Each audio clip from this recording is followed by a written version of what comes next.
योगी एक forest officer था।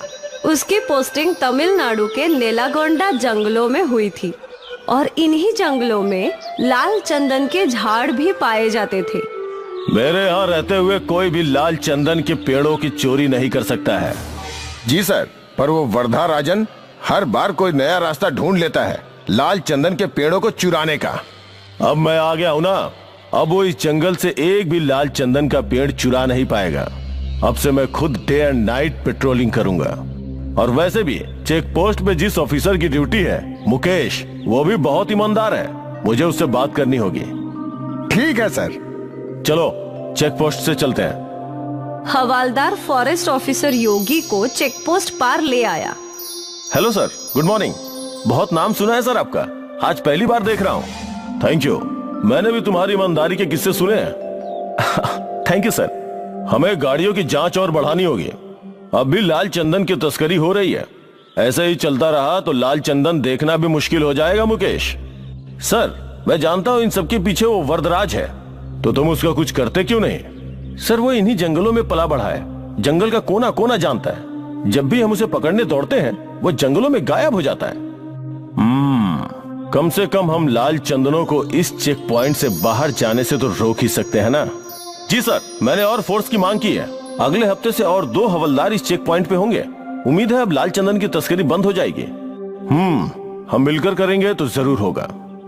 उस दिन से फॉरेस्ट ऑफिसर खुद दिन में काई पर जंगलों में पेट्रोलिंग का काम करता था, खास करके रात के समय।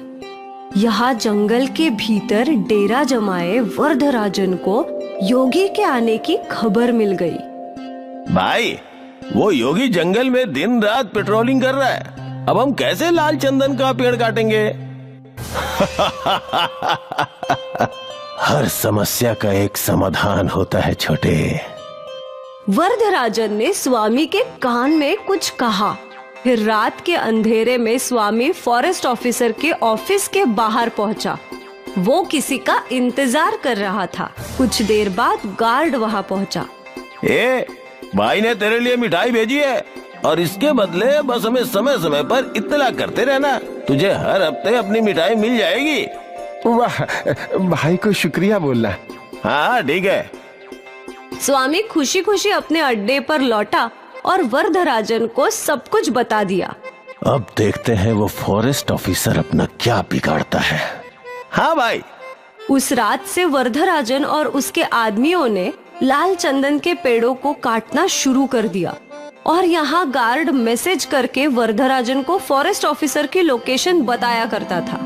जिस समय फॉरेस्ट ऑफिसर दक्षिण की दिशा में जाता तो वरदराजन के आदमी उत्तर की दिशा में लाल चंदन के पेड़ काट रहे थे, और जिस समय योगी उत्तर की दिशा में पेट्रोलिंग करता वो दक्षिण की दिशा में पेड़ काटने लगे। ये सिलसिला कई दिनों तक चलता रहा। एक दिन की बात है, उत्तर की दिशा से वरदराजन के लड़के लाल चंदन का पेड़ काटकर निकल गए थे। फिर जब योगी वहां पहुंचा तो उसका ध्यान उस ताजे कटे हुए पेड़ के तने पर गया। ऐसा लग रहा है कि ये पेड़ आज ही कटा है, पर मैं इतने देर से पेट्रोलिंग कर रहा हूँ तो कैसे कोई मेरे आंख के नीचे से ये लाल चंदन का पेड़ काट सकता है? जरूर कुछ गड़बड़ है।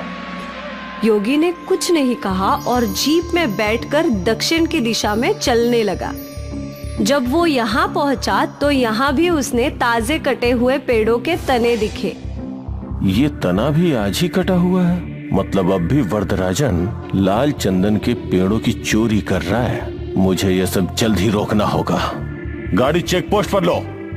योगी जीप में बैठ गया और गार्ड ने गाड़ी चेक पोस्ट की ओर ले ली। क्या हुआ सर, आप बहुत टेंशन में लग रहे हैं? मुझे तुमसे अकेले में बात करनी है। जी सर, आइए ना, अंदर बैठकर बात करते हैं। चेक पोस्ट की छोटी चौकी में बस फॉरेस्ट ऑफिसर योगी और इंस्पेक्टर मुकेश थे। बोलिए सर, यहाँ हमारी बातें कोई नहीं सुन सकता। मुकेश, अब भी जंगल में लाल चंदन के पेड़ कट रहे हैं। क्या यहाँ से कोई बड़ी गाड़ी गुजरी है? नहीं सर, अभी तक तो नहीं, पर कल ये ट्रक आएंगे जंगल में रोड बनाने के लिए रेत लेकर। फिर जरूर लाल चंदन उसी में जाएगा। कल मैं किसी भी हालत में उस ट्रक को इस चेक पोस्ट से बाहर जाने नहीं दूंगा। हाँ, और मैं उस वरदराजन को पकड़ कर रहूंगा। ठीक है सर। यहाँ जंगल में वरदराजन अपने अड्डे पे योजना बना रहा था। कल रेत वाली गाड़ी सारे लाल चंदन के झाड़ भरकर बाहर ले जाना है ना? नहीं। अब तक तो उस फॉरेस्ट ऑफिसर को सब कुछ पता चल गया होगा। वो कल चेक पोस्ट पर हम सबका इंतजार करेगा। तो अब हम क्या करेंगे? कैसे इन लाल चंदनों को इस जंगल से बाहर निकालेंगे भाई? वरदराजन ने अपनी योजना बना ली थी। अगली सुबह रेती की गाड़ी जंगल के अंदर आई। इंस्पेक्टर मुकेश ने फॉरेस्ट ऑफिसर योगी को कॉल करके ये बात बता दी। सर, ट्रक आ गए हैं, आप भी आ जाइए। ठीक है। वो ट्रक कंस्ट्रक्शन साइट पे पहुंचा। यहाँ ट्रक ने सारी रेत अनलोड की और फिर वरदराजन और उसके आदमियों ने उसमें एक लाल चंदन के पेड़ के तने को लोड कर दिया। यहाँ फॉरेस्ट ऑफिसर और गार्ड जीप में निकले, पर उनके रास्ते में कई और पेड़ गिरे हुए थे। सर, घूम के जाना होगा। ये सब उस वरदराजन ने ही किया होगा। जल्दी चलो, आज उसे पकड़ कर ही रहेंगे। वरदराजन वहाँ से निकल गया। अब जब फॉरेस्ट ऑफिसर योगी वहाँ पहुँचा तो ट्रक भी वहाँ से निकल चुका था। चेक पोस्ट के पास ले लो। योगी ने इंस्पेक्टर मुकेश को कॉल लगाया। मुकेश, वो लोग निकल चुके हैं, अब तुम्हें ही उन्हें रोकना होगा। जी साहब। इंस्पेक्टर मुकेश अपने सारे आदमियों के साथ चेक पोस्ट पर खड़ा हो गया। ट्रक धीरे धीरे चेक पोस्ट की ओर बढ़ने लगा। चेक पोस्ट पर मुकेश और सारे पुलिस वाले बंदूक तान कर खड़े थे। ड्राइवर ने पुलिस वालों को देखा और उसने गाड़ी रोक दी और पीछे से फॉरेस्ट ऑफिसर ने अपनी जीप लगा दी। ट्रक को चारों ओर से घेर लिया था। हवलदार, चेक करो ट्रक में क्या है। हवलदार ट्रक के अंदर चढ़ा। सर, यहाँ लाल चंदन तो है, पर एक ही है। क्या? इंस्पेक्टर ने भी ट्रक में चढ़कर जांच की तो वहाँ बस एक ही लाल चंदन का पेड़ था। सर, आप यहाँ आइए।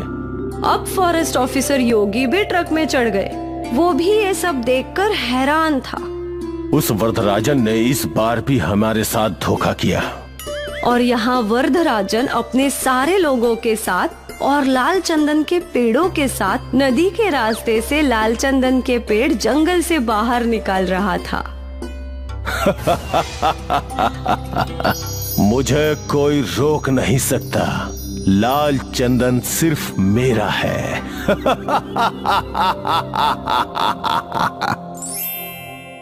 एक बार की बात है, एक किसान जिसके पास बहुत जमीन थी, पर उसे अपनी फसलों का उचित दाम नहीं मिल पा रहा था, जिससे वो परेशान हो गया था। पिछली बार मुझे फसल का अच्छा दाम नहीं मिला था, क्या करूं? इस बार क्या बोऊं? किसान अपनी पत्नी के पास जाता है। अरे सुनती हो? बताइए, क्या बात है? फसल बोने का समय आ गया है। इस बार खेतों में क्या बोएं? वही जो हर बार बोते हैं। अरे पर उससे कोई मुनाफा नहीं हो रहा। पिछली बार तो तुमने देख ही लिया ना, पूरा का पूरा घाटे का सौदा रहा। और हम लोग कर भी क्या सकते हैं? मैं सोच रहा हूँ इस बार कुछ अलग बोया जाए। क्या आपका चरस, गांजा, अफीम बोने का विचार है? अरे नहीं, ये सब नहीं। क्या तुम सफेद चंदन के बारे में कुछ जानती हो? सफेद चंदन?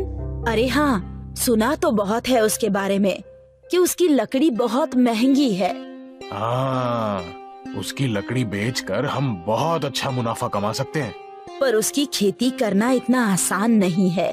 हाँ, ये तो है। सफेद चंदन को उगाने में तो बहुत साल लगते हैं, पर उससे मुनाफा भी अच्छा ही होगा।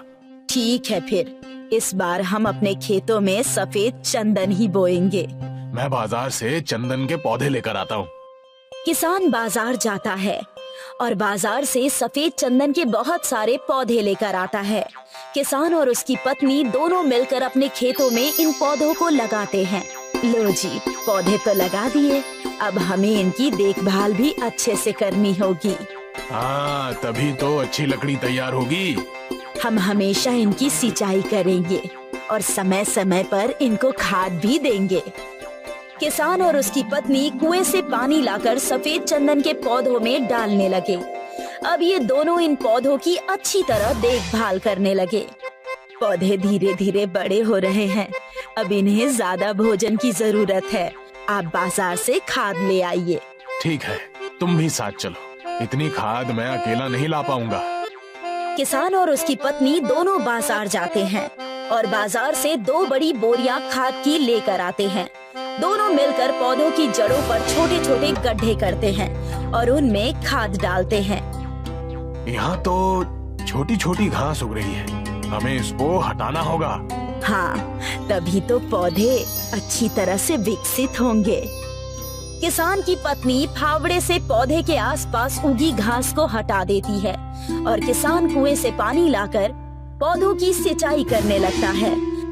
धीरे धीरे समय बीतने लगता है और सफेद चंदन के पौधे बढ़ने लगते हैं। अरे वाह, हमारी मेहनत रंग ला रही है। देखो पौधे कितने बड़े हो रहे हैं। हाँ, इस बार तो आपने अच्छा दिमाग लगाया। इसमें नुकसान कुछ भी नहीं है, बस थोड़ी मेहनत जरूर है और वो तो हम दोनों मिलकर कर ही लेंगे। हाँ हाँ जरूर, आखिरकार हम हैं तो किसान ही। हम लोग मेहनत नहीं करेंगे तो और कौन करेगा। धीरे धीरे समय के साथ पौधे बड़े होते जा रहे हैं और उन पर ढेर सारी टहनियाँ और पत्ते भी आने लगे हैं। हमें अपने खेतों के चारों तरफ बाड़ करनी चाहिए, नहीं तो जंगली जानवर आकर पौधों की सारी पत्तियां खा लेंगे। हाँ, हम आज काम शुरू कर देते हैं, नहीं तो हमारी सारी मेहनत पर पानी फिर जाएगा। किसान और उसकी पत्नी अपने खेतों के चारों तरफ तार से बाड़ करने लगे। दोनों कड़ी धूप में भी मेहनत कर रहे थे। तुम देखना, एक दिन इस मेहनत का फल हमें बहुत अच्छा मिलेगा। हाँ हाँ जरूर। किसान और उसकी पत्नी ने अपने खेतों के चारों तरफ अच्छी तरह से मजबूत बाड़ कर ली थी, जिससे अब कोई भी जानवर पौधों को नुकसान नहीं पहुंचा सकता था। अब तो बस इंतजार है इनके बड़े होने का। जिस तरह से हम इनकी देखभाल कर रहे हैं, ये पौधे जल्दी ही बड़े हो जाएंगे। धीरे धीरे समय बीतने लगा और अब पौधे भी बढ़ते बढ़ते पेड़ बन गए और अब इनकी लकड़ी काटने के लिए अच्छे से तैयार हो गई। तभी एक दिन एक सपेरा किसान के खेत के पास से गुजर रहा था। उसे चंदन की खुशबू आने लगी। अरे वाह, यहाँ तो चंदन की बहुत अच्छी खुशबू आ रही है। लगता है किसी ने चंदन के पेड़ उगाए हैं। सपेरा आसपास ढूंढने लगता है तो उसे बाड़ के पीछे खेत दिखाई देता है, जिसमें सफेद चंदन के पेड़ काटने के लिए तैयार हैं, जिसे देखकर सपेरे को लालच आ जाता है। ओहो, तो ये बात है। इन पेड़ों की लकड़ियाँ तो मैं बेचूंगा। सपेरा अपनी टोकरी में से एक सांप निकालता है और उससे चंदन के पेड़ पर छोड़ देता है। सांप को चंदन की खुशबू बहुत पसंद होती है, इसलिए सांप चंदन के पेड़ से लिपट जाता है। अब वो किसान पेड़ काटने आया और सांप को देखकर डर से भाग जाएगा और फिर मैं ये लकड़ियाँ बेचूंगा। तभी सपेरा देखता है कि किसान और उसकी पत्नी खेतों की तरफ आ रहे हैं। सपेरा पेड़ के पीछे छिप जाता है। किसान और उसकी पत्नी खेतों के पास आते हैं और उन्हें पेड़ पर सांप लिपटा हुआ दिखाई देता है। किसान की पत्नी सांप को देखकर चिल्लाने लगती है, सांप सांप, अरे वो देखो, चंदन के पेड़ पर सांप लिपटा हुआ है। सांप को इस तरह पेड़ से लिपटा हुआ देखकर किसान भी घबरा जाता है। अब हम लकड़ी कैसे काटेंगे? ये सांप तो पेड़ को छोड़ेगा ही नहीं। हमारी मेहनत बर्बाद हो जाएगी। हे भगवान, अब हम क्या करेंगे? चलो अभी घर चलते हैं, बाद में देखेंगे। किसान और उसकी पत्नी दुखी मन से घर की तरफ चले जाते हैं। इन्हें वापस लौटता देखकर सपेरा खुश हो जाता है। अरे मेरा आइडिया काम कर गया, दोनों डरपोक भाग गए। अब मैं चंदन की लकड़ियाँ बेचकर बहुत से पैसे कमाऊंगा।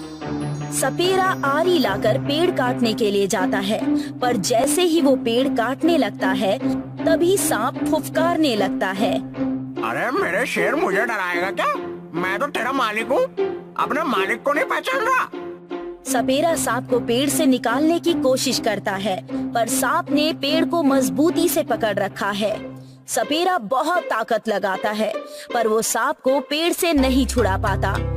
बहुत कोशिश करने के बाद सपेरे को गुस्सा आता है और वो सांप को आरी से नुकसान पहुंचाने की कोशिश करता है, जिससे सांप सपेरे को डस लेता है और सपेरा वहीं मर जाता है। सपेरे के मरने के बाद एक छेद के अंदर चला जाता है। अगले दिन जब किसान और उसकी पत्नी खेत में आते हैं तो वो देखते हैं कि पेड़ पर सांप नहीं है, जिससे वो दोनों बहुत खुश हो जाते हैं। भगवान ने हमारी सुन ली, सांप पेड़ को छोड़कर कहीं चला गया है। हाँ, अब हम लकड़ियों को काट कर बेच देंगे। किसान और उसकी पत्नी खुशी खुशी चंदन की लकड़ी को काटने लगे और इन्हें बाजार में बेचने के लिए चले गए। सीख: लालच बुरी बला है। लालच का फल हमेशा नुकसानदायक होता है, इसलिए हमें कभी भी लालच नहीं करनी चाहिए और दूसरों की चीजों पर बुरी नजर नहीं डालनी चाहिए। महेशपुरा गांव में मुकेश और पिंटू नाम के दो भाई अपने पिता के साथ रहते थे। मुकेश बड़ा था और पिंटू छोटा था। पिताजी, आपने मुकेश भैया को साइकिल दिलवाई है, मुझे मोटरसाइकिल दिलवाई है। बेटा, साइकिल बहुत सस्ती चीज है और मोटरसाइकिल महंगी। मुझे कुछ नहीं पता, जब तक मोटरसाइकिल नहीं मिलेगी तब तक खाना नहीं खाऊंगा। पिंटू की जिद के आगे पिताजी को उसे मोटरसाइकिल दिलवानी पड़ती है। मुकेश का पढ़ाई लिखाई में मन नहीं लगता था। पिताजी मुकेश की शादी कर देते हैं। मुकेश खेती बाड़ी का काम संभालने लगता है। उधर पिंटू 12वीं पास कर लेता है। पिताजी, मैं पढ़ाई करने शहर जाऊंगा। बेटा, हमारे गांव में भी तो कॉलेज है, शहर में किराए पर कमरा लेगा और भी खाने पीने का भी अलग से खर्चा होगा। पिताजी, मुझे कुछ नहीं पता, शहर जरूर जाऊंगा। फिर पिताजी को पिंटू की जिद के आगे झुकना पड़ता है। पिंटू पढ़ाई करने शहर जाता है, लेकिन शहर की चकाचौंध में पिंटू का पढ़ाई से ध्यान हट जाता है। वो दोस्तों के साथ बाइक पर मौज मस्ती करता, कभी सिनेमा हॉल में फिल्में देखने जाता, कभी दोस्तों के साथ पार्टी करता। 2 साल पिंटू ने इसी तरह मौज मस्ती करके बिता दिए। एक दिन पिंटू के पास मुकेश का फोन आया। पिंटू, पिताजी की तबीयत बहुत खराब है, तू जल्दी घर पर आ जा। मैं नहीं आ पाऊंगा, बहुत बिजी हूँ, तू ही सब कुछ संभाल। मुकेश बेटा, मेरा पिंटू से मिलने का बहुत मन कर रहा है। पिंटू घर नहीं लौटता और पिताजी की मृत्यु हो जाती है। एक दिन पिंटू का फोन आता है। मुकेश, तू इतने कम पैसे क्यों भेज रहा है? तुझे पता है ना कि शहर में कितना खर्चा है। पिंटू, मुझसे जितने पैसे हो रहे हैं मैं भेज रहा हूँ। इस बार गलत समय पर बारिश हो गई, सारी फसल बर्बाद हो गई, घर पर कुछ खाने तक को नहीं है। क्यों झूठ बोल रहे हो? मैं झूठ नहीं बोल रहा हूँ पिंटू। पिंटू एक लड़की को लेकर अपने गांव में अपने घर पहुंचता है। अरे पिंटू, अचानक से इतने दिनों बाद यहाँ आया और तूने बताया भी नहीं कि तूने शादी कर ली। हाँ भैया, मैंने शादी कर ली। मुकेश एक कागज देते हुए कहता है, भैया, ये मेरे कॉलेज का एक डॉक्यूमेंट है, इस पर अपना अंगूठा लगा दीजिए।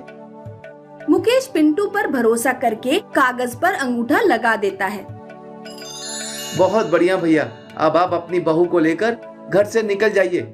इस कागज पर इंग्लिश में साफ साफ लिखा है कि आप अपने घर, खेती बाड़ी सब अपने छोटे भाई पिंटू के नाम कर रहे हैं।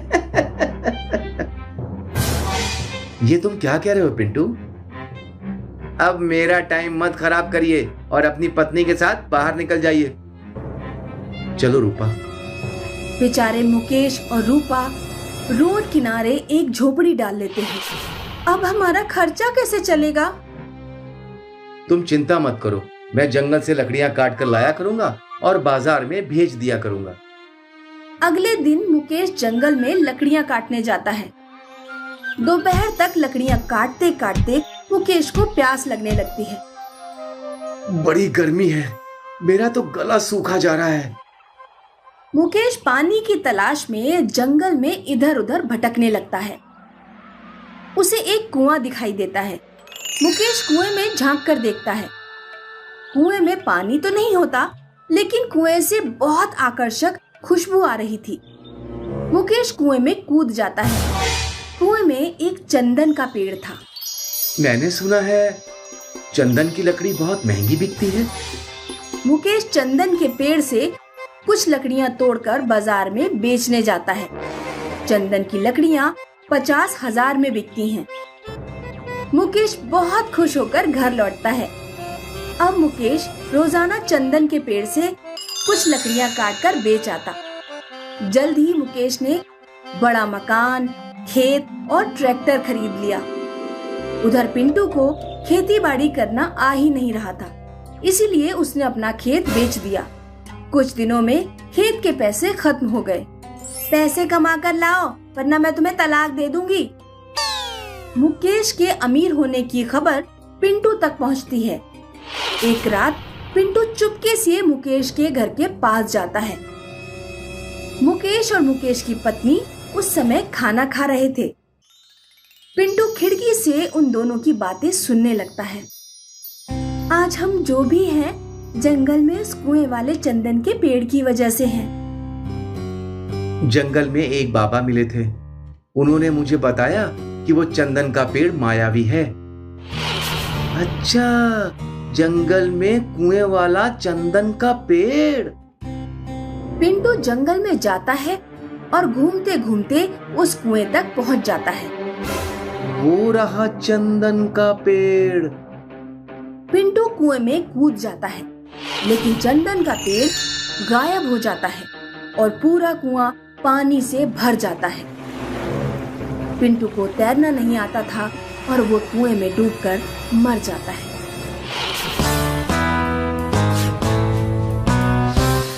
जग्गू एक मेहनती और ईमानदार लकड़हारा था, लेकिन वो बहुत गरीब था। वो एक झोपड़े में अपनी पत्नी गौरी के साथ रहता था। घर में राशन खत्म हो गया है, कल खाना कैसे बनेगा? उनकी लालची पड़ोसन अक्सर उनकी गरीबी का मजाक बनाती थी। ये कैसा रूखा सूखा खाना है, ये तो मेरी गैया भी ना खाए। पड़ोसन की कड़वी बातों से उनका बहुत दिल दुखता था। मैं जंगल से लकड़ियां काट कर लाता हूँ, उन्हें बाजार में बेचकर राशन खरीदने के पैसे आ जाएंगे। जग्गू जंगल गया और एक एक कर लकड़ियां काटने लगा। वो एक बड़े पेड़ की टहनी को काटने के लिए कुल्हाड़ी चलाने लगा। तभी उसे एक आवाज सुनाई दी। मुझे मत काटो, मुझे मत काटो, मुझे मत काटो। ये किसकी आवाज आ रही है? कौन है यहाँ? मैं हूँ, तुम्हारे सामने खड़ा पेड़। पेड़ को बोलता देख उसे बहुत आश्चर्य हुआ। जग्गू पेड़ से बोला कि अगर वो उसे नहीं काटेगा तो बाजार में क्या बेचेगा? उसके पास राशन खरीदने के पैसे भी नहीं हैं। मैं एक जादुई पेड़ हूँ, मैं तुम्हारी जरूरत पूरी करूँगा। तुम्हें जो चाहिए वो मिलेगा। पेड़ के ऐसा कहते ही जादू से वहाँ बहुत सारा अनाज, दाल, चावल आ गया। ये देख जग्गू बहुत खुश हुआ। धन्यवाद जादुई पेड़, तुमने मेरी जरूरत पूरी कर दी। महीने भर का राशन देख गौरी भी बहुत खुश हो गई। अब हमें भूखा नहीं रहना पड़ेगा। तभी पड़ोसन वहाँ आ गई। वहाँ रखा सामान देख, इतना सारा राशन इन गरीबों के पास। पड़ोसन ने गौरी को उसके बेटे के जन्मदिन की दावत का न्योता दिया। शाम को दावत में कोई फटी पुरानी साड़ी पहनकर मत आ जाना। गौरी के पास तो एक भी अच्छी साड़ी नहीं थी। वो दुखी होकर रोने लगी।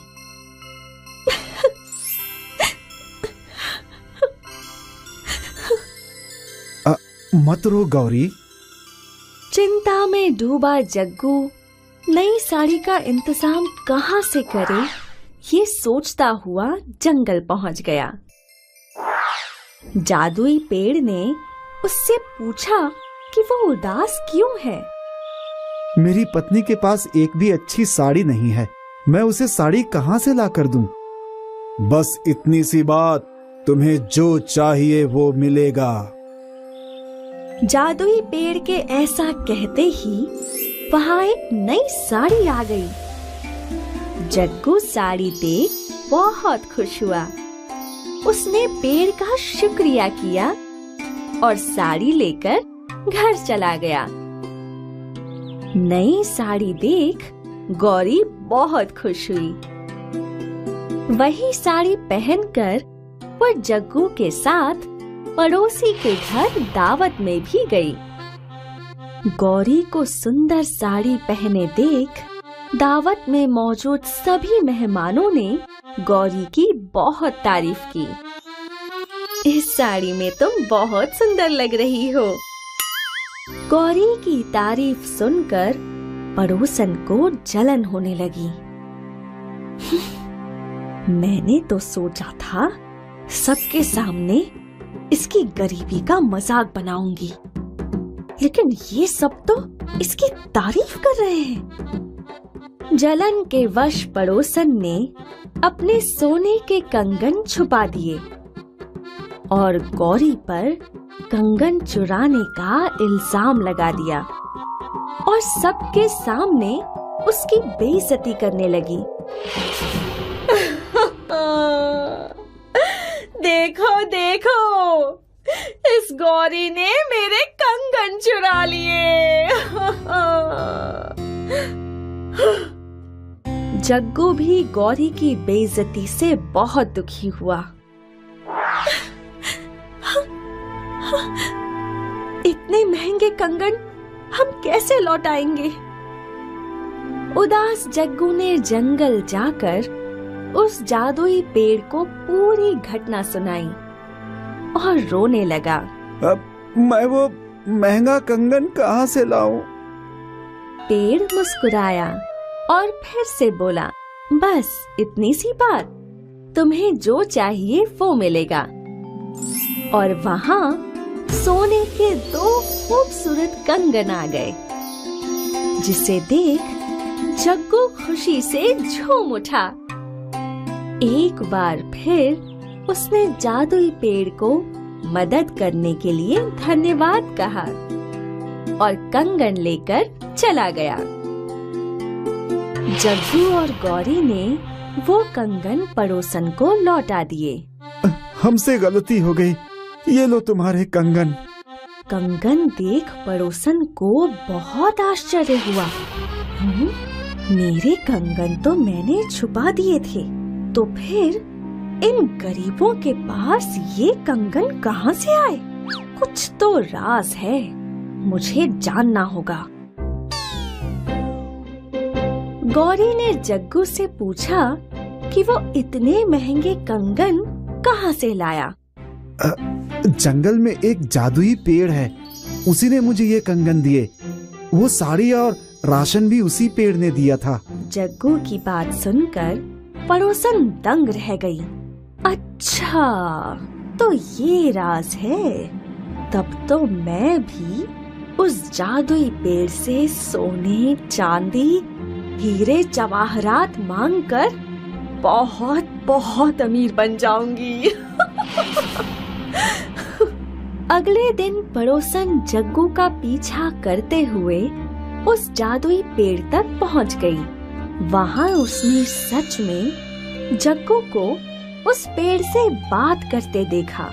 फिर जग्गू के जाते ही वो पेड़ के पास गई। जादुई पेड़, चल जल्दी से मुझे एक 9 लखा हार दे दे। पड़ोसन के मांगने पर वहाँ एक चमचमाता 9 लखा हार आ गया। पड़ोसन खुशी के मारे पागल हो गई, लेकिन जैसे ही उसने वो हार गले में डाला, वो हार सांप बन गया पड़ोसन डर कर चीखने लगी। उसने सांप उठाकर फेंक दिया और जादुई पेड़ से पूछा कि उसे सांप क्यों मिला, जबकि जग्गू को उसकी मनपसंद वस्तु मिली। जादुई पेड़ ने बोला कि जग्गू ने उससे मजबूरी के कारण वो चीज मांगी जिसकी उसे जरूरत थी, लेकिन पड़ोसन ने लालच में आकर हार मांगा। उसे उसके लालच के फल में सांप मिला। ये सुनकर पड़ोसन बहुत गुस्सा हुई। मैं तुझे जला दूंगी। पड़ोसन ने जलती हुई मशाल लेकर जादुई पेड़ को जलाने की कोशिश की।